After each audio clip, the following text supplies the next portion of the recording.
পায়খানা করতে পায়খানার দরজা যে ব্যথা করে আর কর না, মোকানে ঔষধ দাও তো। এই মলমটা পায়খানার দরজায় ঠিক মতো লাগিয়ে দিলেই কাজ হয়ে যাবে। ডাক্তার তো মোক কল যে পায়খানার দরজাত নাগে দিবেন, মুই পায়খানার দরজাতে নাগে দেব।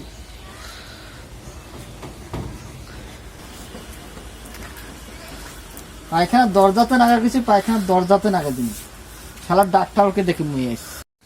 এই ডাক্তার সাহেব কি ভালো ওষুধ দিছেন, মই এলাকা কাম করে না। মুই 6 ঘন্টা হল লাগার তারপরেও কাম করেছে না। কি বলে ভালো ঝাটকি দেখাস মুখ রে? কোন দরজাত মলম লাগাছিস সে হাটে তো দেখো। হাই মারা যাইতে হাট।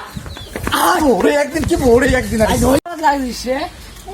আরে এই যে মুই এটি দরজাত নাগে দিছো, এই যে দরজাত।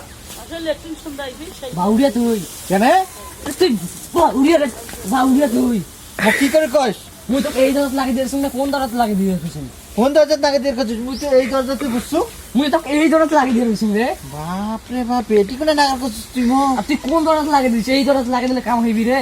ও মোর ভুল হয়ে গেছে ডাক্তার সাহেব। সারাদিন হচ্ছে কাম হইবি রে এই দরজাত লাগিয়ে দিলে রে। কথা ঠিক কইছেন, সেই জন্য মোর কাম হয় নাই। হ্যাঁ। এইবার মোর কাম হইবি। মুই হলো 1 নাম্বার ডাক্তার, 5 দিন হলো মুই নমাজ পড়ম। মুই কোনদিন মিথ্যা কথা কম নাই। কথা ঠিক। খাড়ি ডাক্তার মুই মিথ্যা কথা কম রে।